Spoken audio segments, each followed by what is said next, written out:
এই কথাগুলো আজ তুমি শুনছো কারণ তোমার ভেতরে কোথাও একটা ভাঙন হয়েছে। যাকে তুমি বিশ্বাস করেছিলে, যাকে তুমি নিজের মানুষ ভেবেছিলে, আজ সে নেই অথবা থেকেও নেই। তুমি দিনের বেলায় হাসো, কিন্তু রাতে একা হলে বুকের ভেতর একটা চাপ জমে যায়। মোবাইলটা বারবার হাতে নাও, চ্যাট খুলে আবার বন্ধ করো, ভাবো একটা মেসেজ দিলেই হয়তো সব ঠিক হয়ে যাবে। কিন্তু শোনো বন্ধু, আজ আমি তোমাকে এমন কিছু কথা বলবো যা শুনে হয়তো প্রথমে তোমার ভালো লাগবে না, কিন্তু এগুলোই কঠিন সত্য। আজ আমি তোমাকে শেখাবো কিভাবে চুপচাপ এমনভাবে দাঁড়াতে হয় যাতে সে নিজেই বুঝতে বাধ্য হয় তোমাকে হারানোটা তার জীবনের সবচেয়ে বড় ভুল। সে ফিরে আসতে বাধ্য হবে। চুপচাপ এই ৭টি কাজ করো। এটা কোনো জাদু নয়, এটা কোনো ট্রিক বা ট্রিক্স নয়। এটা মনোবিজ্ঞান, মানুষের ইগো, আবেগ আর রিভার্স সাইকোলজি এবং আমার কিছু বাস্তব অভিজ্ঞতা। তো মনোযোগ দিয়ে শুনবে, কারণ এই ভিডিওটা শেষ পর্যন্ত দেখলে তুমি আর আগের সেই দুর্বল মানুষটি থাকবে না। তো একটা কথা আগে পরিষ্কার করে দিই, তুমি যত বেশি তাকে চাইছো, সে তত কম তোমাকে চাইছে। তুমি যত বেশি বোঝাতে যাচ্ছ, সে তত দূরে যাচ্ছে। এটা প্রেমের সবচেয়ে নিষ্ঠুর নিয়ম, কিন্তু এটাই সত্যি। মনোবিজ্ঞানী কার্ল জং বলেছিলেন, মানুষ যা সহজে পায় সেটার মূল্য দিতে শেখে না। তুমি যত সহজলভ্য হচ্ছ, তুমি তত অদৃশ্য হয়ে যাচ্ছ তার কাছে। এখন শোনো, কি করতে হবে তোমাকে। প্রথম কাজ, সম্পূর্ণ নীরবতা। Silence is power. তুমি প্রথম যে কাজটা করবে সেটা শুনে তোমার বুক কাঁপবে। চুপ হয়ে যাবে, একদম চুপ। কোনো কল না, কোনো মেসেজ না, কোনো স্টোরি দেখে রিয়াক্ট না, কোনো হ্যালো কেমন আছো এসব কিছুই না। এখানে তুমি ভাবছো তাহলে তো সে আমাকে ভুলেই যাবে, এসবগুলো না করলে সে তো আমাকে ভুলেই যাবে। না বন্ধু, না। এখানেই তুমি ভুল করছো। মনোবিজ্ঞান বলে মানুষ শব্দে অভ্যস্ত হয় কিন্তু নীরবতায় ভয় পায়। যখন তুমি প্রতিদিন তার জীবনে ছিলে তখন সে তোমাকে ধরে নিয়েছিল, কিন্তু যেদিন তুমি হঠাৎ নেই সেদিন তার মাথায় একটা প্রশ্ন ঢুকে যায়, ও এত চুপ কেন?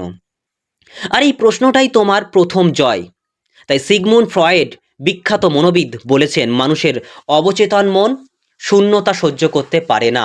তুমি যখন চুপ হয়ে যাও তখন সে নিজেই সেই শূন্যতা পূরণ করতে চায়। সে ভাববে, সে মনে করবে, সে নিজেই তোমার কথা ভাববে, কিন্তু একটাই শর্ত, তুমি ভাঙবে না, তুমি ভাঙবে না। দ্বিতীয় কাজ, নিজের মূল্য ফিরিয়ে আনা। Self respect reveal. শোনো বন্ধু, সে তোমাকে ছেড়ে গেছে কারণ সে ভেবেছে তুমি আমাকে ছাড়া চলতে পারবে না। আজ তোমার কাজ এই ধারণাটা ভেঙে চুরমার করা। তুমি এখন আর করুণ হবে না, করুণা করবে না। তুমি আর নিজেকে ছোট করবে না, তুমি নিজের জীবনে দাঁড়াবে। মনোবিজ্ঞান বলে মানুষ কাঁদা মানুষকে ভালোবাসে না, মানুষ দাঁড়িয়ে থাকা শক্ত মানুষকে সম্মান করে বা ভালোবাসে। তাই অ্যারিস্টোটল বলেছিলেন, self respect is the foundation of respect from others. মানে নিজেকে সম্মান না করলে কেউ তোমাকে সম্মান করবে না। তাই আজ থেকে তুমি নিজের কাজ করবে, নিজের শরীরের যত্ন নেবে, নিজের লক্ষ্য নিয়ে ব্যস্ত থাকবে, নিজের মুখে নিজের দুঃখের গল্প বলবে না, কাউকে বলবে না। কারণ শোনো, যেদিন সে দেখবে তুমি তার অনুপস্থিতিতেও ভালো আছো, সেদিন তার ইগোতে প্রথম আঘাত লাগবে। তৃতীয় কাজ, আবেগ বন্ধ করো।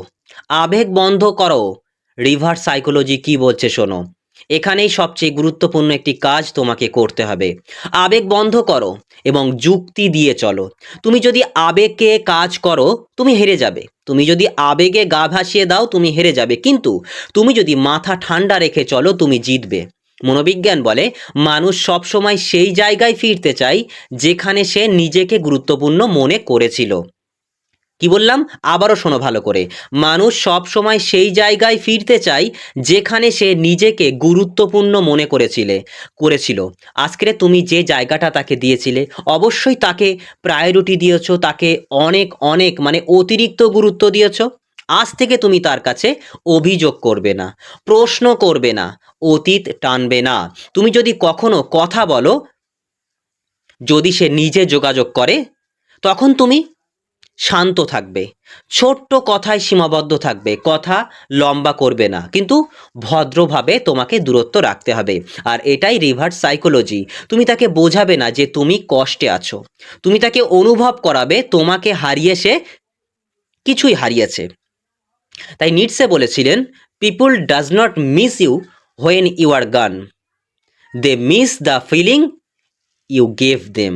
অর্থাৎ মানুষ মানুষকে নয়, মানুষ অনুভূতিকে মিস করে, আর সেই অনুভূতি এখন তুমি বন্ধ করে দিয়েছো। চতুর্থ কাজ, নিজের জীবন এমনভাবে সাজাও যেন সে ঢুকতে চাইলে জায়গা না পায়। কথাটা শুনতে কেমন লাগছে তাই না? বুঝিয়ে বলছি। এখন একটা খুব গুরুত্বপূর্ণ কথা যে বিষয়টা বলতে যাচ্ছি, এটা ভয়ঙ্কর সত্য একটা জিনিস। মানুষ তখনই কাউকে মিস করে যখন সে দেখে ওর জায়গাটা কেউ আর খালি রাখেনি। তুমি যদি সারাদিন বসে থাকো, ওর কথা ভাবতে থাকো, ও কখন আসবে, ও কি ভাবছে আমাকে নিয়ে, তাহলে তুমি নিজের জীবনটাকেই থামিয়ে রেখেছো। আজ থেকে তুমি সেটা করবে না। আজ থেকে তোমার জীবন চলবে নিজের কাজ নিয়ে, নিজের ব্যস্ততা নিয়ে, নিজের হাসি এবং নিজের রুটিন নিয়ে। এখানে একটা কথা বুঝে নাও, তুমি দেখানোর জন্য কিছু করবে না বা করছো না, তুমি যা করছো নিজের জন্য করছো। তাই মনোবিজ্ঞানী আব্রাহাম মাসলো বলেছিলেন, আ person who is growing does not cheese validation. অর্থাৎ যে মানুষ এগিয়ে যাচ্ছে সে কারো স্বীকৃতির পৌঁছানো দৌড়াবে না। যেদিন সে দেখবে তোমার জীবন থেমে নেই, বরং এগিয়ে যাচ্ছে এগিয়ে যাচ্ছে, সেদিন তার মনে প্রশ্ন আসবে, আমি যদি ওর জীবনে থাকতাম আমার জায়গাটা কোথায় হতো? আর এই প্রশ্নটাই এই প্রশ্ন মানুষকে কিন্তু ফিরিয়ে নিয়ে আসে। পঞ্চম কাজ, অতীত নিয়ে কথা বলা বন্ধ। No emotional reply. সবচেয়ে বড় ভুল কি জানো বন্ধু? পুরনো স্মৃতি টেনে আনা, পুরনো কথা মনে করানো। আমরা একসাথে কত ভালো ছিলাম বলো, এইসব কতগুলো বলবে না। এগুলো করলে কি হয় জানো? তুমি নিজেকে ভিক্ষুক বানাও। মনোবিজ্ঞান বলে মানুষ সেই মানুষকে সম্মান করে না যে নিজেই নিজের ক্ষত, নিজের আঘাত দেখিয়ে বেড়ায়।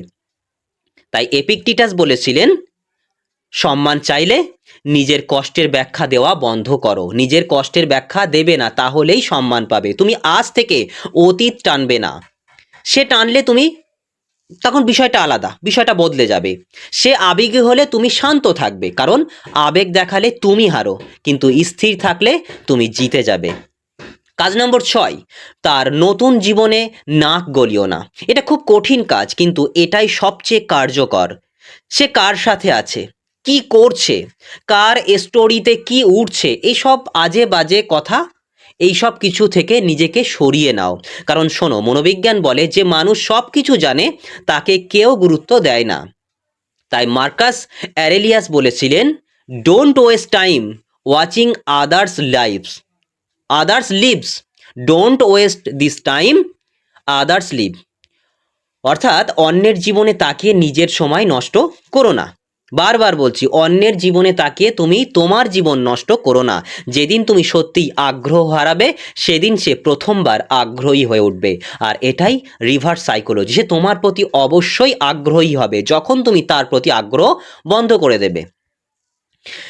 কাজ নম্বর 7, প্রস্তুত থাকো সে ফিরলেও তুমি বদলাবে না। হ্যাঁ, এখন সবচেয়ে বড় কথা, ধরো সে ফিরলো, মেসেজ দিল, কথা বলতে চাইলো, আর এই মুহূর্তেই 90% মানুষ আবার ভেঙে পড়ে, কিন্তু তুমি ভাঙবে না। কারণ শোনো, সে ফিরছে কারণ তুমি বদলেছো। তুমি যদি আবার আগের মতো হও সে আবার চলে যাবে। কি বললাম? তুমি যদি আবার আগের মতো হয়ে যাও সে কিন্তু আবার চলে যাবে। তাই মনোবিজ্ঞানী জর্ডান পিটারসন বলেছেন, never negation from a position of the weakness. অর্থাৎ দুর্বল জায়গা থেকে কখনো সম্পর্ক বানানো যায় না। তুমি এখন শান্ত, সংযত, নিজের সীমা জানো, নিজের মূল্য জানো। তুমি আর কাউকে ধরে রাখার চেষ্টা করবে না। তুমি এমন মানুষ হও যাকে হারাতে মানুষের ভয় লাগে। শোনো বন্ধু, ভালোবাসা মানে নিজেকে ভেঙে দেওয়া নয়, ভালোবাসা মানে নিজেকে হারিয়ে ফেলা নয়। যে মানুষ তোমাকে হারিয়ে শান্তিতে থাকতে পারে সে তোমাকে পাওয়ার যোগ্যই ছিল না, তোমাকে পাওয়ার যোগ্যই ছিল না। কিন্তু যেদিন তুমি নিজেকে গুছিয়ে নেবে, নিজের জীবনে দাঁড়াবে, নিজের মানসিক শক্তি ফেরাবে, সেদিন অনেকেই ফিরতে চাইবে। কিন্তু কেউ ফিরবে, কেউ আবার ফিরবে না, কিন্তু একটা কথা নিশ্চিত, তুমি আর হারবে না। আর সব থেকে বড় জয় কি জানো বন্ধু? সে ফিরুক বা না ফিরুক, তুমি নিজেকে ফিরে পাবে। আর এটাই আসল শক্তি, এটাই আসল ভালোবাসা, আর এটাই আসল জয়।